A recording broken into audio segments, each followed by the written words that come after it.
8 straightforward truths from a contrarian INFJ. Intuitive, feeling, and judging, introverted. These 4 characteristics define the INFJ, the least common Myers-Briggs personality type. INFJs make up only 1–2% of the population, so either you are one like me or you have never encountered one and are curious about our enigmatic, elusive, and frequently perplexing behaviors. I was never sure if I was an introvert or an extrovert as a child because I always felt in the middle, and that's a difficult place to be in.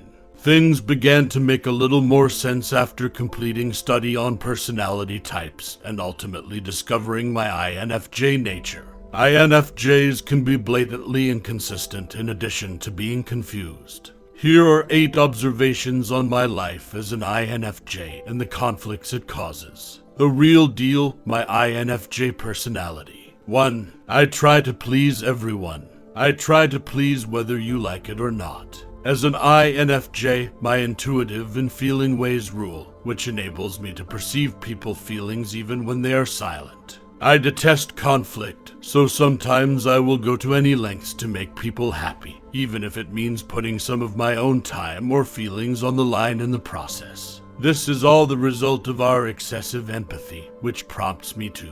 2. I identify with your feelings. INFJs are empathetic sponges. Due to our strong degrees of empathy and intuition, when we detect someone else's mood, we could unintentionally experience the same emotions. It's exhausting, to be honest, but it enables us to empathize with others, try to comprehend their experiences, and work to alleviate their suffering as much as we are able. Just consider 2 of the most well-known INFJs, Mother Teresa and Dr. Martin Luther King Jr. Despite being introverts, we frequently put others' needs above our own. 3. Not often what you see is what you get. My closest friends frequently overlook the fact that I'm an introvert. Although I first come off as quiet to most people, I soon become a lively, boisterous, and talkative extrovert, which accounts for my previous misunderstanding.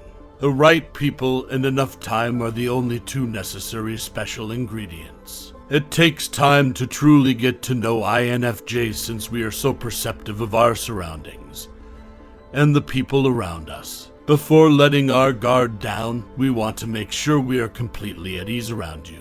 We prefer a small number of close friends over a huge number of acquaintances since only a select few people genuinely enter our innermost circle of friends. 4. The slammed door wasn't a result of an emotional reaction. INFJ door smash. Oh, it will be mentioned in any article written by or about INFJs. And let me tell you, it can be extremely difficult and very real. If you're not familiar with the phrase, an INFJ simply shuts someone out of their life abruptly or without warning. Do you think that's impolite and uncalled for? To an INFJ, no. A door slam communicates the realization that the hours, months, or years of emotional investment in someone can never be returned in the same way. It can also happen when a friendship or relationship is poisonous, or becomes irrelevant over time. We silently shut the door because we detest conflict. In essence, the INFJ would rather channel their remaining emotional energy into something more fruitful or valuable. 5. A few door slams sound more like an open door. Here's a little known fact. Not all doors that close abruptly do so permanently. I prefer to see it as keeping the door slightly open. The door is locked to you at the moment because it hurts too much to open it. But deep down, I really care, and I might want to check in on how you're doing one day since you're still incredibly important to me. Once more, everything depends on the individual, my feelings at the time, or the circumstance. We're complex, as I've already stated. This is no easy task. You are a fairly significant deal to an INFJ if you've been able to get back into their lives. Congratulations. 6. I detest idle chatter.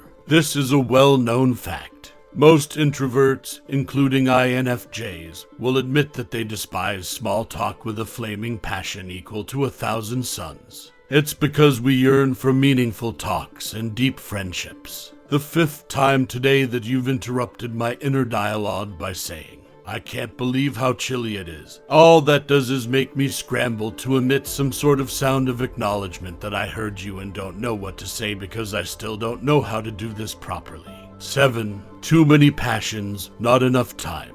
I have a lot of time to enjoy my favorite activity, being alone, thanks to my INFJ personality. And throughout that period, I've developed a wide range of interests and activities, including reading, playing the piano, going to concerts, painting, photography, theater, and performing. I suppose you get the idea.